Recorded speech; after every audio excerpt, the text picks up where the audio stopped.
The landlord's contact number remained saved in her phone. This was the sole thought occupying Brianna's mind as Jerome hurled her bags into the snow. His new partner leaned casually against the door frame, holding the house keys. Brianna, cradling her newborn daughter, remained silent. She simply gazed at the house number positioned above the door, for Jerome had overlooked one crucial detail about that residence. If you believe you can predict the direction of this narrative, I urge you to continue reading. For what this woman accomplished with merely silence and a phone number is the aspect that no one anticipated. The snow was falling heavily on Ridgehurst Avenue, marking the evening when everything transformed. It was not the gentle kind that lightly coats windshields and vanishes by dawn. This was the dense variety, the sort that engulfs sound entirely, rendering every footstep inaudible before the subsequent one could be heard. That night, as she stood on the front steps of 4412 Ridgehurst, Brianna Porter held her 4-day-old daughter close to her chest, feeling the cold seep into her bones as if it intended to linger. Jerome had orchestrated this. That much was evident now. The locks had been replaced earlier that afternoon while Brianna attended her postpartum checkup. Dr. Simmons had beamed at her from across the examination table, informing her that she was recovering well, that the baby's vitals were robust, and advising her to rest, hydrate, and treat herself with kindness. And while those reassurances still resonated warmly in Brianna's mind, Jerome had summoned a locksmith, paid in cash, and transformed the home she had established into a place from which she was barred. Upon arriving at the house that evening, Brianna discovered her bags already placed on the porch, 2 suitcases and a black trash bag filled with whatever Jerome deemed permissible for her to keep. He stood in the doorway like a man who had practiced this moment in front of a mirror, arms crossed and jaw clenched, and behind him, only faintly illuminated by the hallway light, a woman glided through the living room as if she had resided there for years. Sable. Her nails were freshly painted, a rich wine red, reminiscent of the color one chooses when celebrating a special occasion. The sound of her heels echoed on the hardwood floors that Brianna had meticulously polished on her hands and knees every other Sunday. She approached the front door and leaned against the frame, displaying a set of keys, the new keys, dangling them between 2 perfectly manicured fingers, akin to a woman showcasing a ring she believed she had rightfully earned. Neighbors began to emerge. Mrs. Dalton, from across the street, was the first to appear at her window, pulling back the curtain with one hand while pressing her palm against the glass. Next, the Hendersons, residing 2 doors down, stepped out onto their porch, still clad in house slippers. A man walking his dog at the end of the block halted mid-stride, standing still as his breath formed clouds in the cold air, observing the unfolding scene as if he could hardly believe what his own eyes were witnessing. Jerome did not lower his voice. He desired witnesses. He proclaimed that the house now belonged to him. He asserted that Brianna needed to come to terms with the situation. He remarked, "This was a long time coming and she should have anticipated it." Brianna did not raise her voice. She did not weep. She did not negotiate or implore or inquire about her perceived wrongdoings. Instead, she slightly shifted her daughter in her arms, adjusted the fleece blanket around the baby's face, and her free hand moved to her coat pocket. Her fingers encountered something small and cold, a brass key attached to a beaded keychain. Her mother had crafted that keychain by hand, threading each tiny bead onto delicate copper wire during the last summer before cancer claimed her life. Brianna had carried it with her every day since. The key, which her fingers now grasped in the frigid darkness, was not the one Jerome had just replaced. It was older, more subdued, and it unlocked something within that house that Jerome had never once thought to inquire about. She gazed up at the house number affixed above the door, 4412. The digits were slightly askew, with the 4 tilting to the left as if fatigued. She had observed this detail on the first day she toured the house 3 years prior when she stood on this very porch and signed the lease. Her name, her credit check, her $1,800 deposit, her signature gracing the bottom of every page. Jerome continued to speak. Sable maintained her smile. However, Brianna had already disengaged from the conversation in every significant way. She lifted her suitcase with one hand, held her daughter close with the other, and proceeded to the sidewalk without uttering a single word. She settled onto the bus stop bench at the end of the block, brushed the snow from the seat with her elbow, and retrieved her phone. She scrolled deliberately through her contacts until she located one name. Mr. Leonard Okafor. She refrained from calling. Not yet. Instead, she merely stared at the number, allowing the snow to accumulate on her shoulders, and waited in the manner of a woman who already knows the conclusion. 3 years prior to that evening, Brianna encountered Jerome at a community job fair held in the basement of a church on Franklin Avenue. He was managing the registration table, laughing excessively at his own jokes, shaking every hand that approached him as if he were campaigning for office. She was present to distribute flyers for a medical billing certification program she had recently completed.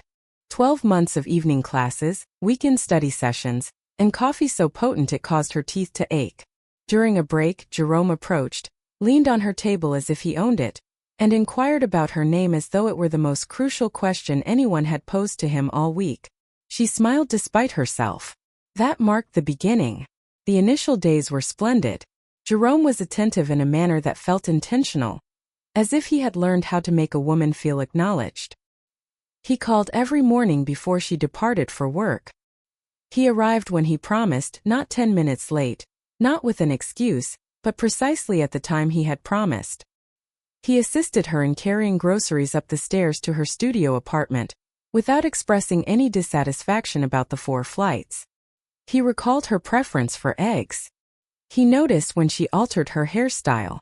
When they wed 11 months later in a modest ceremony held in his cousin's backyard, Brianna adorned her mother's earrings and held a bouquet of white roses she had purchased from the corner store, as she believed that she did not require anything extravagant to feel beautiful.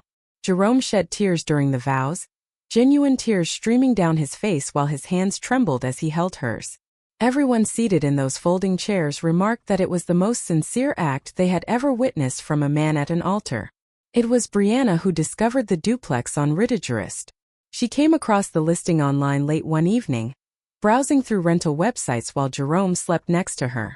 The following morning, she personally contacted the landlord and arranged a tour for that same afternoon. Mr. Leonard Okafor was a tall gentleman in his 60s, with silver hair at his temples and a deliberate manner of speaking, as if each word had been carefully considered before it was spoken. He guided Brianna through each room, highlighted the water heater, indicated the location of the circuit breaker, and explained the lease terms in straightforward language without hurrying. He mentioned that the previous tenants had left the property immaculate because they respected the home, and he could sense that Brianna was of the same character. She took an immediate liking to him. That afternoon, she signed the lease, providing her name, her credit information, and a deposit of $1,800 that she had saved over 9 months of working double shifts at the billing office, skipping lunch 3 days a week, and bringing leftovers on the other 2 days. Jerome's name was never included on the documents. He was meant to take care of it the following month, then the month after that, but it simply never occurred. Brianna never insisted. She believed there was no urgency. They were married. They were in the process of building something. What was merely a name inscribed on a piece of paper between 2 individuals who had faith in one another? During the initial year, the marriage maintained its form. Jerome secured consistent employment at a warehouse located across town. Brianna continued her billing work. One Saturday afternoon, they collaborated on painting the bedroom and playfully debated whether the accent wall should be sage or teal. Ultimately, she prevailed. It was sage. He feigned devastation, and she kissed his forehead, both of them laughing until the paint began to dry on the brushes they had neglected to rinse. However, around the second year, a subtle shift occurred. It was not loud. There were no arguments, no slamming doors, nor midnight confessions in the kitchen. It was the type of change that occurs gradually, like wood warping in humidity, imperceptibly until one morning the door no longer closes properly, and you cannot recall when it began to stick. Jerome started to spend more evenings at his older sister Vera's residence. What began as 2 nights a week escalated to 3, then 4. He claimed they were reconnecting. He mentioned that she was experiencing a difficult time and required family support. Yet, the visits became prolonged, and the explanations grew increasingly tenuous. Brianna began to perceive the silence that settled into the spaces where his voice once resonated. Vera had never been fond of Brianna. She concealed it well during the wedding, applauding when the vows were exchanged, smiling in every photograph, and embracing Brianna with one arm while saying, Welcome to the family. Nevertheless, there was always something lurking behind her eyes when Brianna spoke. A tension, a scrutiny, as if she were keeping track of something only she comprehended. Vera once remarked to Jerome during what she presumed was a private phone conversation that Brianna was too reserved to be trusted, suggesting that a woman like her was either plotting something or concealing something. Brianna overheard every word from the hallway. She folded a towel and continued walking. She chose not to mention it, yet she recalled it as one remembers the locations of cracks in a frozen lake. Not to create a disturbance, but to be aware of where to tread carefully. Then the signs appeared. One evening, Jerome returned home with a fragrance that was unfamiliar to anyone in their household. It was something floral, costly, and intentional. He explained that a coworker had embraced him at a birthday celebration. The following week, a new watch was noticed on his wrist. It had a silver face and a brown leather strap, clearly too luxurious for a warehouse salary. He claimed he purchased it on sale. Brianna examined the watch, then shifted her gaze to Jerome's expression, and finally to the kitchen wall behind him. She resumed folding laundry without posing any further inquiries, yet she mentally recorded the incident as she did with everything else, quietly, accurately, and without omission. The revelation occurred on a Tuesday night, 2 months prior to the baby's arrival. Brianna awoke just after 2 a.m. The apartment was enveloped in darkness, save for a faint blue light emanating from the kitchen. Jerome's second phone, the one he concealed in his jacket pocket, the one he presumed she was unaware of, lay on the counter, its screen illuminated and unlocked. He had dozed off on the couch with the television still softly playing, one arm dangling off the cushion, breathing slowly and deeply as if he had no guilt weighing on him. She lingered in the kitchen doorway for a full minute before taking action. Then she reached for the phone. The screen was filled with 6 months' worth of messages. Exchanges between Jerome and a woman named Sable. Terms of endearment Brianna had never heard him use, not even during the early days when communication flowed effortlessly between them. Images she wished she could erase from her mind and meticulously detailed plans, specific and dated, including apartment searches, furniture screenshots, a timeline outlined in bullet points akin to a work project. One message from Sable stated, "When are you getting her out?" Jerome's response was swift. "After the baby arrives, she will be too exhausted to resist." That is the strategy. Brianna's hand trembled, not out of sadness nor from surprise, but from the overwhelming physical burden of witnessing her entire marriage diminish to a mere tactic in someone else's group chat. She continued to scroll down, and that was when the second wound opened up. There was a group text featuring 3 names: Jerome, Sable, and Vera. Jerome's own sister had been embroiled in this situation for months. The messages traced back to the onset of the pregnancy. Vera had been guiding Jerome meticulously, step by step, week by week, akin to a woman orchestrating a demolition timeline. She had written, "Once that baby arrives, she will lack the energy to think clearly. That is your opportunity. Act swiftly." Sable had responded with a laughing emoji. Jerome had replied with a thumbs up. 3 individuals scheming the demise of Brianna's life, while she was nurturing the next one within her. Brianna set the phone down on the counter. Her jaw was clenched. Her eyes remained dry. She picked up her own phone, opened the camera, and began to photograph every message slowly and meticulously, ensuring the timestamps were visible, the names were distinct, and the words were clear. She captured a total of 47 photos. Then she returned Jerome's phone to the counter at the exact same angle, screen still facing upwards, and walked back to bed. She lay in the darkness for nearly an hour without closing her eyes. She did not cry. She did not tremble. She gazed at the ceiling and allowed every fragment of what she had just read to settle within her. 2 days later, she drove past Vera's residence on her way home from the pharmacy. Jerome's car was in the driveway, parked beside a silver sedan she did not recognize, yet had seen in the background of one of Sable's mirror selfies. All 3 of them under one roof, plotting the life they intended to construct on the ruins of hers. Brianna did not stop. She drove home, pulled into the driveway, turned off the engine, and remained there for a full 10 minutes with both hands on the steering wheel. Then she opened the glove compartment and retrieved the manila folder she had stored there, the one containing the original lease for 4412 Ridgerist Avenue. She opened it and traced her thumb along the edge of the first page. noting her name, her signature, her deposit receipt of $1,800, every line, every date, every initial belonging to her. She murmured something to herself, a sentence barely audible enough to stir the air within the car. Yet whatever she uttered that night, while sitting alone in the cold with the lease resting in her lap and her baby pressed against her ribs, it resolved something profoundly within her that nothing that followed could dislodge. She returned the folder, locked the car and went inside to prepare dinner. The following morning, Brianna called her cousin Nain from the parking lot of a grocery store located 2 miles from her home. She shared everything with Nain. She did not cry. She did not raise her voice. She presented the information as if reading from a file. Names, dates, messages, screenshots, patterns. Nain listened attentively without interruption. After Brianna concluded, there was a prolonged silence on the line. Then Nain inquired, "What do you need from me?" "Not anger," Brianna replied. "A plan." In the subsequent 6 weeks, Brianna navigated her life like a woman constructing a house invisible to others.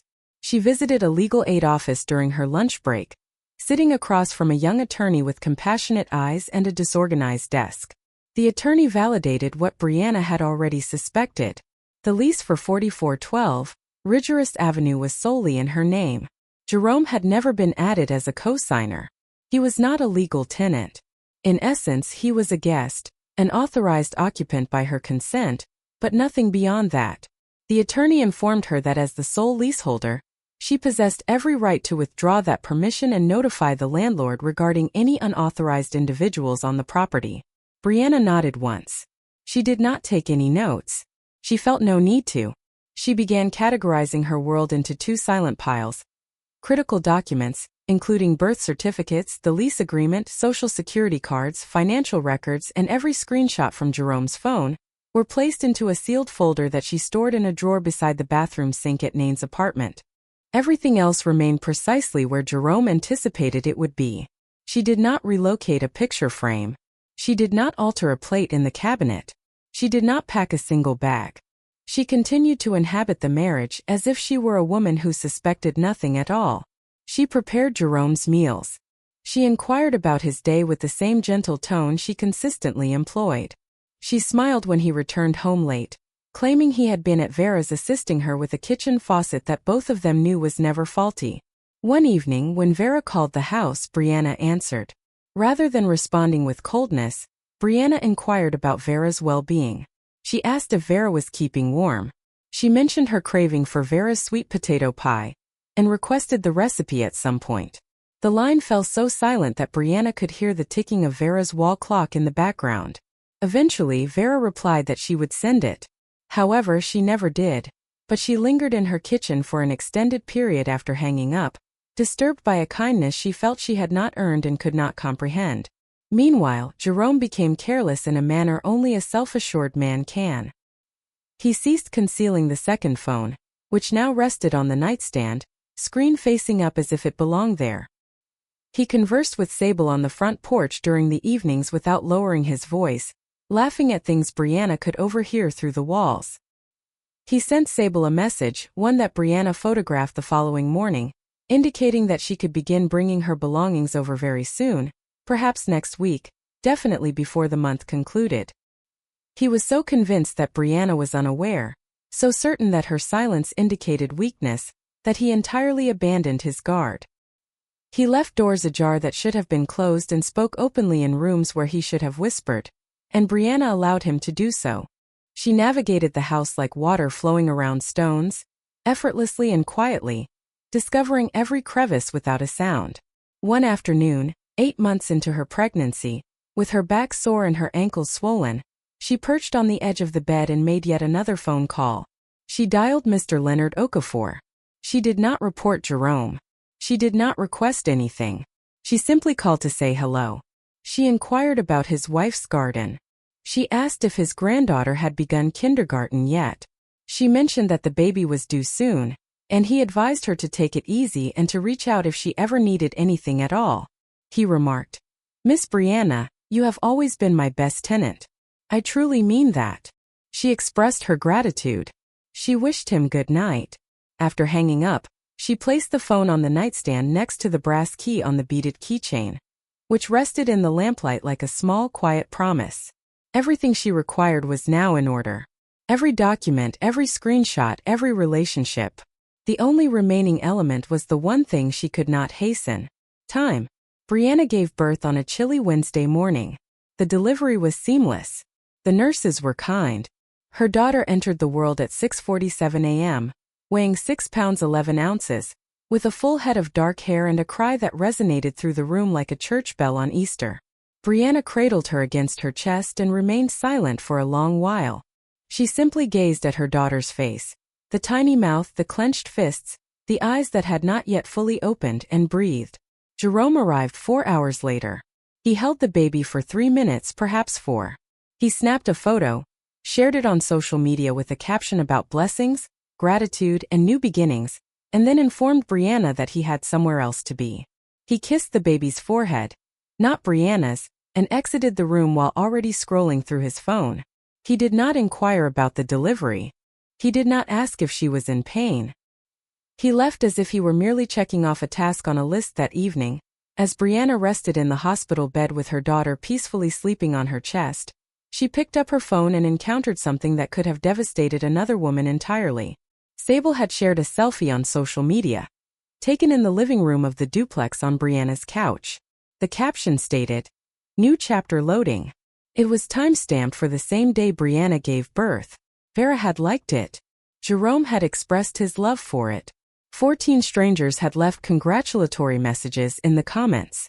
Brianna gazed at the photo for an extended period. Subsequently, she closed the app, placed the phone face down on the table, and called Nain. She uttered 4 words. "It's almost time." When Brianna returned home 2 days later, the atmosphere felt altered. Jerome had not rearranged anything yet. The furniture remained in its original position. The dishes were still in the cabinet. The accent wall retained its sage color. However, the energy within the rooms had transformed. Jerome appeared restless and impatient, circling the periphery of conversations like a man attempting to find the right moment to act. He made remarks intended to guide her toward the exit. "Perhaps it would be better for the baby if you stayed at Nain's for a while. I just believe you need space to breathe. This place feels small now, wouldn't you agree?" Each statement was meticulously crafted, each one a brick being removed from the wall he was on the verge of demolishing. Brianna nodded gently each time. No arguments, no inquiries, yet something within her had shifted, and Jerome sensed it without being able to articulate it. She navigated through the house like a woman who had already made her decision about her destination, neither hurrying nor lingering, simply present in a manner that felt both serene and conclusive. She folded the baby's clothes with deliberate hands. She tidied the kitchen without haste. She settled into the rocking chair by the window and nursed her daughter while the snow fell outside, and there was an essence in her stillness that made the air in the room feel denser. Jerome snapped at her once regarding dishes left in the sink. His voice emerged more cutting than he had meant, akin to a man gauging how far he could push boundaries before they shattered.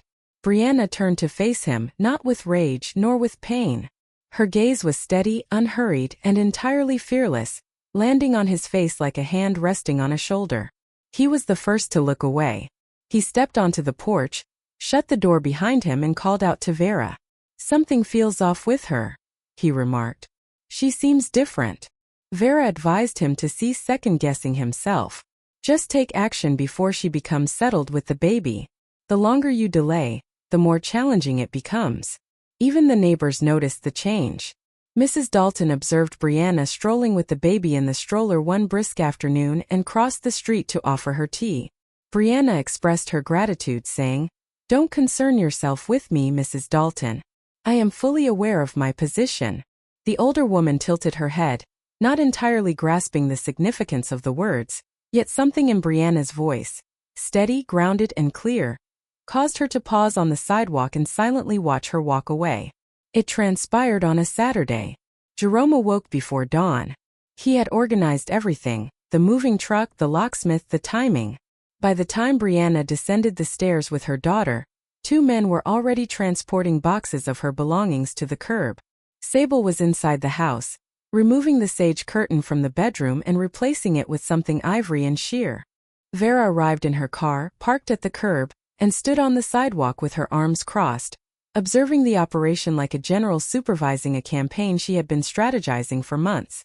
Jerome placed Brianna's final suitcase on the snow-covered steps, turned, and spoke loudly enough for every neighbor on the block to hear.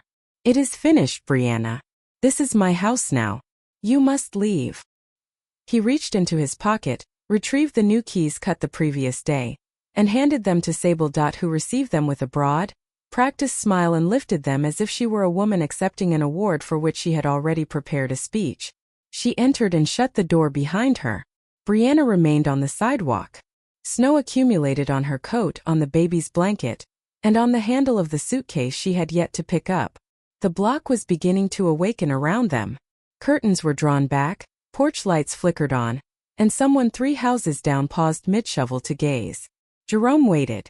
He anticipated the tears, the pleading, the emotional breakdown he had been rehearsing in his mind for months. He awaited the version of Brianna he had envisioned, the one who was too exhausted to resist, too shattered to stand, too subdued to do anything but weep. It did not materialize. Brianna reached into her coat pocket and felt the brass key attached to the beaded keychain, the one her mother crafted in August while sitting on the back porch with a box of glass beads and a spool of copper wire, carefully stringing each bead even as her hands trembled from the medication. She closed her fingers around it and glanced up at the house number above the door. 4412, the crooked 4. The chipped paint on the railing she had intended to touch up last spring. The window beside which she used to sit on Sunday mornings with coffee and silence, basking in the kind of light that instills hope. She gathered her bags, walked to the bus stop bench at the end of the block, sat down, brushed the snow off the seat, and retrieved her phone. Mr. Leonard Okafor answered on the 3rd ring. Brianna's voice was calm, steady, and almost conversational. She conveyed what had transpired plainly, clearly, without embellishment. A man not listed on the lease had changed the locks to her home, removed her possessions, and handed the keys to an unauthorized woman. She informed him that she possessed the original lease, every rent receipt, and the deposit confirmation, all in her name, all contained in a folder at Nain's house, all awaiting her. Mr. Okafor remained silent for 3 extended seconds. Then he stated, "Do not move, Miss Brianna. I am en route." 22 minutes later, a dark green sedan gradually turned onto Ridgehurst Avenue. Mr. Brofer exited the vehicle, dressed in a long wool coat and holding a leather folder under his arm. He was not a man who hurried. He never had been. He ascended the driveway at his own speed, his polished shoes leaving clean impressions in the fresh snow, his posture upright, and his expression inscrutable. Jerome was still on the porch, leaning against the railing, conversing with Vera about dinner reservations to commemorate what he believed was the conclusion of his old life and the commencement of something improved. He did not recognize the man approaching him. He had no reason to. Mr. Okafor halted at the base of the porch steps. He gazed up at Jerome with a patience that only a man who has spent decades managing individuals who mistake loudness for ownership can possess. Jerome's smile faded but did not vanish entirely. "Are you the owner of this property?" Jerome inquired, half intrigued, half amused. "I am," Mr. Okafor replied. His voice was low and steady, akin to the first note of a hymn. "My name is Leonard Okafor. I have owned this building for 14 years, and I would like to comprehend why my tenant is seated on a bus stop bench in the snow with a newborn baby in her arms." The porch fell silent. Vera uncrossed her arms. The smile slipped from Jerome's face like water off wax. Sable's face appeared behind the glass in the front window, still clutching the keys, still standing in a house that had never belonged to her. Mr. Okafor opened his folder. He spoke as a man does when the truth requires no amplification, clearly, steadily, without a single superfluous word. He clarified that the lease for 4412, Ridgehurst Avenue had been signed 3 years prior by one individual, Brianna Porter. The deposit of $1,800 had been paid by Brianna Porter. For 36 consecutive months, every monthly rent check originated from a single account under the name of Brianna Porter. Jerome's name was absent from any document related to this property. This included the lease, the deposit receipt, and any payment records. Legally, Jerome was classified as an authorized guest, with his right to occupy the residence granted exclusively by the leaseholder. The woman currently inside the house, holding a new set of keys, had no connection to the property whatsoever. None at all. Jerome's mouth opened but no words emerged. He glanced at Vera, who was focused on her shoes. Sable stepped into the doorway, still clutching the keys. Her smile vanished, her gaze shifting between Jerome and the tall man on the driveway, who was holding a folder filled with information she dreaded to hear.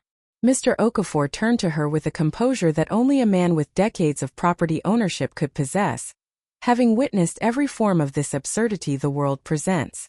"Ma'am," he stated, his voice remaining steady and unraised. "You are trespassing in my building." The keys in Sable's hand fell slightly as her grip loosened, akin to someone realizing they were never meant to hold on to something. Mr. Okafor then turned toward the sidewalk. Brianna was already making her way back, moving slowly through the snow, her daughter cradled against her chest, with her bags still left on the ground where she had abandoned them at the bench. She paused at the edge of the driveway. "Miss Brianna," Mr. Okafor addressed her, his tone softening for the first time that morning. "Would you like these individuals removed from your home?" The ensuing silence was the loudest sound Ridgehurst Avenue had ever experienced. Neighbors stood motionless on their porches, arms at their sides. The man 3 houses down held his snow shovel suspended in midair, resembling a piece of art.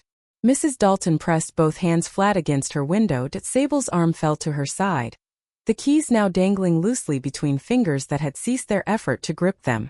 Vera's complexion drained completely, and her jaw clenched into a form that appeared as if it might fracture. Jerome regarded Brianna in the manner a man gazes at a locked door, suddenly aware that he never possessed the key. Not the new key. Not any key. He had never had one at all. Brianna maintained her gaze on him, calm and unhurried. Then she looked at Sable, who stood motionless in the doorway, and then at Vera next to her car, her hands pressed together like a woman in a waiting room who has just received distressing news. Then she uttered the same words she had murmured to herself months prior.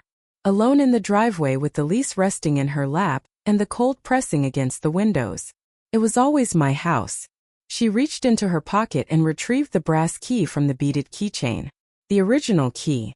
The one that still unlocked the back door of 4412, Ridgehurst Avenue. The one Jerome was unaware of because he never thought to inquire about anything significant quietly. She raised it, not in anger, not in triumph, not in revenge, merely in truth.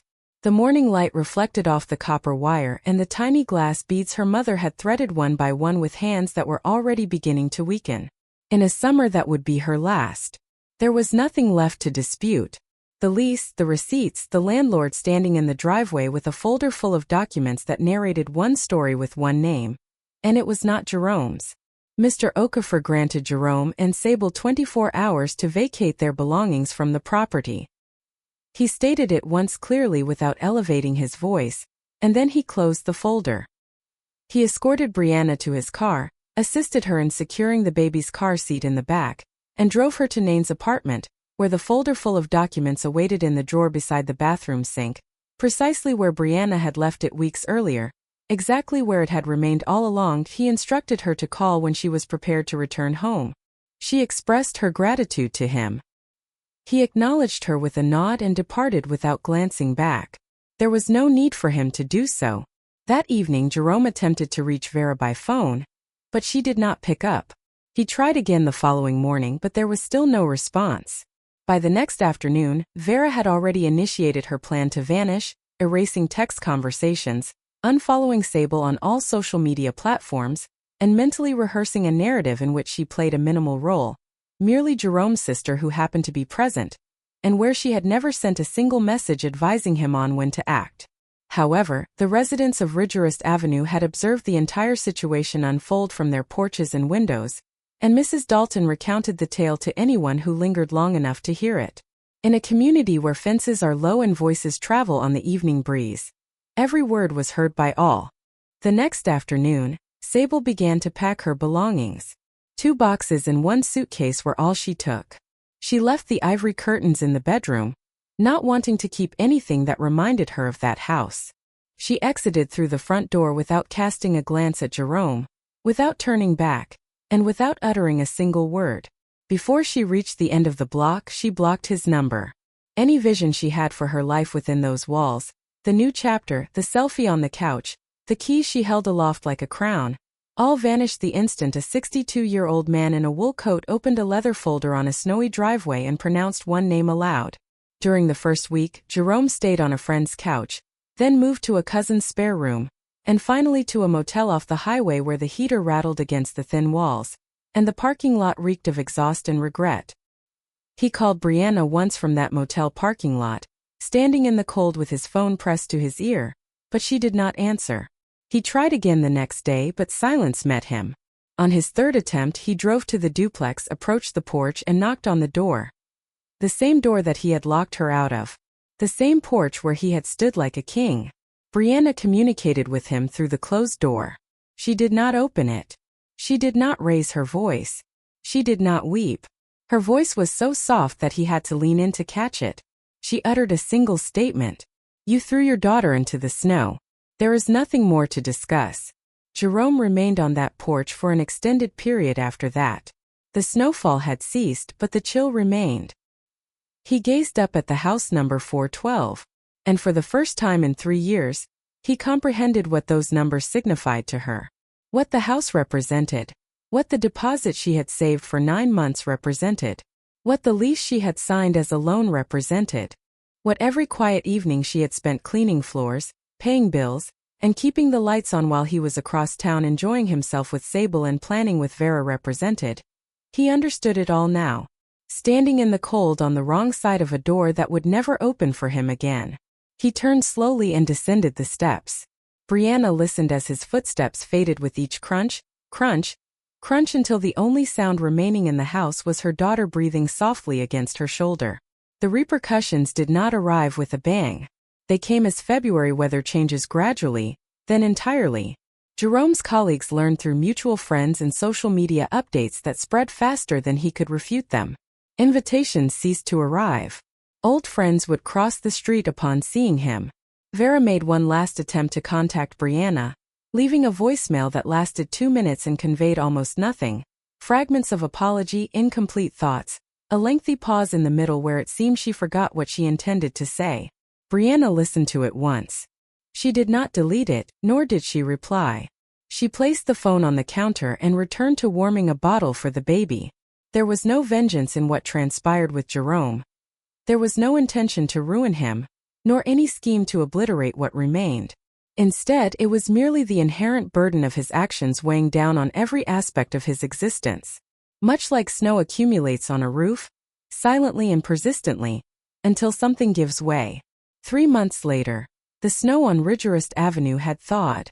The trees lining the street were starting to bud, with delicate green shoots emerging from branches that had been bare and gray for an extended period. The morning light had transformed as well. It was softer and warmer, the type of light that makes even aged houses appear as if they could be the setting for something positive. Brianna had refreshed the living room with a new coat of soft yellow paint, replacing the walls that had briefly displayed Sable's ivory curtains for less than a day. The crib was positioned near the front window, perfectly placed to capture the sunlight that streamed in each morning. The hardwood floors were spotless and bare, save for a small woven rug in rich reds and golds that Nain had gifted them as a housewarming present. For the new old place, she had remarked, prompting laughter from both of them. The brass key on the beaded keychain was now hanging on a small hook next to the front door.